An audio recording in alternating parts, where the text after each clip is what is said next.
Olá, irmãos, olá, amigos. Eu sou o Nilson Eu sou a Miriam. e você está no canal Aí Vem o Noivo. E aqui, além das epidemias, também fala fome em vários lugares e acontecimentos terríveis. Fomes, irmãos. Nós temos visto aí que antigamente a gente via a questão de fome muito nos países aí africanos, né, na África. Mas hoje nós temos visto questão de fome na América do Sul, né? Os países vizinhos estão sendo aí também assolados devido a governos e outras situações a mais. E agora no nosso país também, devido a toda essa pandemia, pessoas têm perdido seus empregos, perdido seu sustento e estão passando fome, estão passando necessidade. Então a palavra ela já nos alerta que teria fome em vários lugares. Há acontecimentos terríveis, grandes sinais no céu. E nós temos visto, né, sinais no sol, sinais na lua. Teve um período aí que a gente teve as luas de sangue, né? Tivemos vários sinais sobre isso. As constelações. Pessoas que acompanham isso, creio que já deve ter visto, né, notícias. Então, isso tudo, a palavra de Deus, ela já nos alerta, ela já nos fala, nos prova para que a gente não tenha medo, não fique como os demais perdidos, porque a palavra de Deus ela é luz para o nosso caminho, ela vai nos conduzir à vida e à vida eterna. Por isso que Jesus ali estava passando para os seus discípulos todos esses acontecimentos.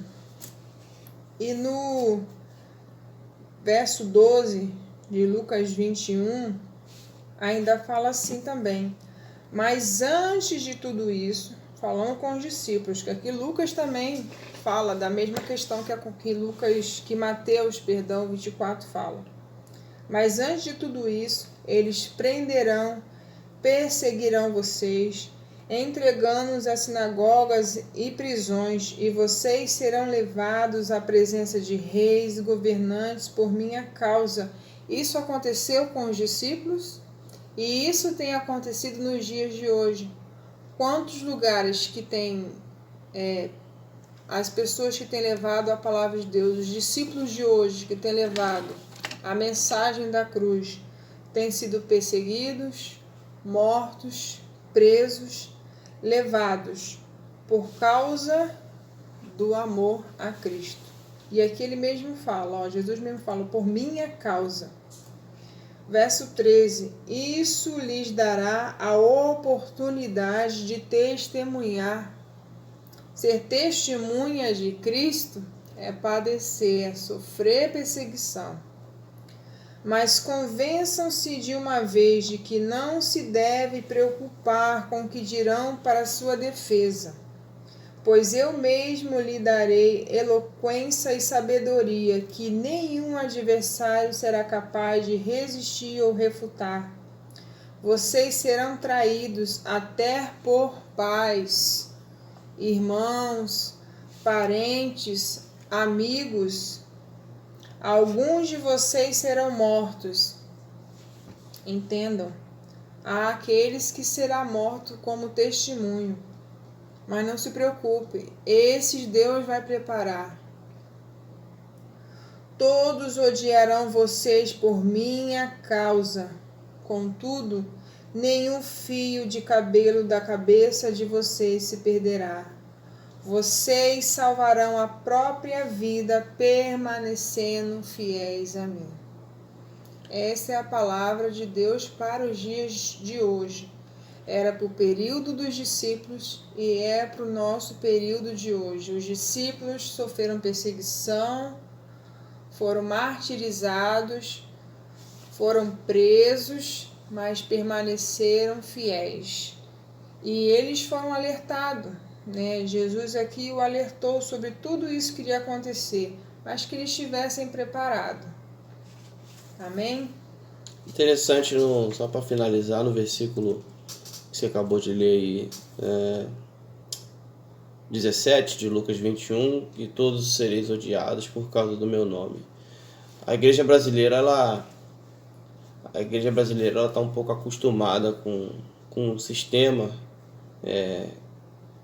bem confortável, né? E se você for analisar, pode pesquisar aí em qualquer site de pesquisa aí e pesquisar sobre os cristãos ao redor do mundo, principalmente no Oriente Médio, Coreia do Norte, China, países que têm um regime comunista mais fechado. Os cristãos lá, eles são presos, torturados, mortos, só porque são cristãos, só porque acreditam em Cristo. Proibidos de ler a Bíblia, não pode se encontrar para cultuar o Senhor em igrejas de forma alguma, e a única possibilidade que eles encontram é se esconder clandestinamente, né? Eles costumam chamar a igreja subterrânea. Então a gente aqui no Brasil, por enquanto, ainda estamos tendo o privilégio, quer dizer, né? De ser chamado cristão, né? Devido agora a esse problema que estamos passando aí de saúde, a gente está começando a perceber que nem essa liberdade está começando a se acabar, né? As igrejas sendo fechadas. Então a igreja brasileira, principalmente, ela tem que entender que essa vida de mordomia, ela não vai perdurar por muito tempo, porque o próprio Senhor Jesus falou que por causa do nome dele nós seremos odiados. Será que nós estamos sendo odiados? Será que a igreja brasileira está sendo odiada só porque crê em Cristo, só que professa o nome de Cristo? No fim dos tempos, nós seremos colocados à prova.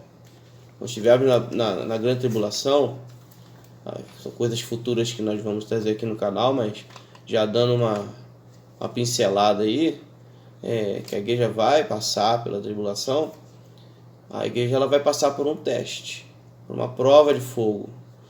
Mas graças a Deus que sabemos que Deus ele vai proteger os seus, vai livrar os seus, como fez com os profetas, como fez com Daniel e etc. Então, irmãos, que nós venhamos ficar atentos, meditar na palavra do Senhor, buscar em oração e vigiar o tempo todo e se arrepender. Acho que a grande mensagem que tem que ser pregada nos últimos dias é o arrependimento. Muito se fala de amor, né, de compreender as diferenças, mas o que importa é falar de arrependimento. Se não tiver arrependimento e não tiver santidade, né, se não buscar santidade, ninguém vai ver a Deus. Amém? E para nós continuarmos aqui, irmão, também vamos ler em 1 Tessalonicenses, capítulo 4, do versos 13 até o 18. Por quê? Nós falamos sobre o princípio das dores, certo? Nós, como meu esposo mesmo citou aí, nós iremos falar do período da grande tribulação. Nós não estamos no período da grande tribulação, estamos no período do princípio das dores, que nós vimos aqui mesmo por sua palavra, tudo tem acontecido, terremotos, fome, pestes, sinais no sol, na lua, tudo isso a palavra nos alerta que ainda não era o fim, mas o princípio das dores. E aqui, devido ao cenário de hoje que nós estamos passando, a palavra de Deus ela nos traz algo maravilhoso, né? Em 1 Tessalonicenses, capítulo 4, do 13 ao 18.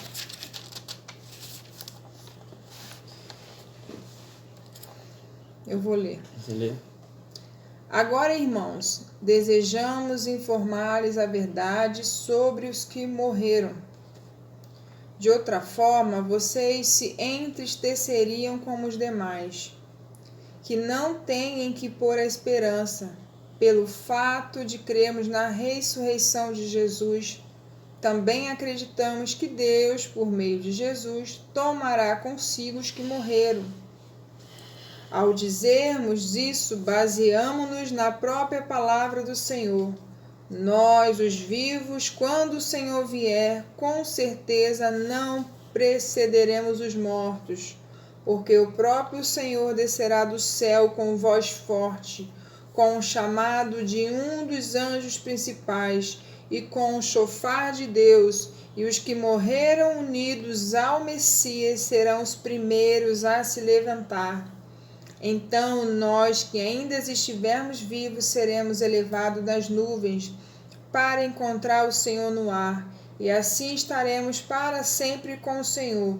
Por isso, encorajemo-nos uns aos outros com essa palavra. Irmãos, nós temos vivendo um cenário difícil, né? O nosso país, não só o nosso país, o Brasil, mas no mundo inteiro, pessoas têm perdido seus entes queridos, seus parentes, filhos, não só para a pandemia, mas para as dificuldades também. Eu estava até comentando com meu esposo que hoje as pessoas falam muito da questão, principalmente aqui no Brasil mesmo, da pandemia, mas no mundo aí fora, os cristãos são perseguidos, então eles são mortos pela perseguição, são mortos pela fome. No nosso país, cristãos também sofrem acidente e acabam falecendo, né? Creio que todos nós já ouvimos falar de algum servo de Deus, alguma serva de Deus que, em meio à sua trajetória, possa ter sofrido algum tipo de acidente, que também não é algo esperado, e a pessoa faleceu. Mas aqui a palavra de Deus nos traz o consolo, que nós não devemos nos abalar com isso, porque naquele grande dia, no dia da volta do Senhor, Aleluia. Eles vão ressuscitar primeiro. Glória a Deus. Então, eu sei que é dolorido nós perdermos alguém que nós amamos, né? Mas não somos como os demais que não têm esperança.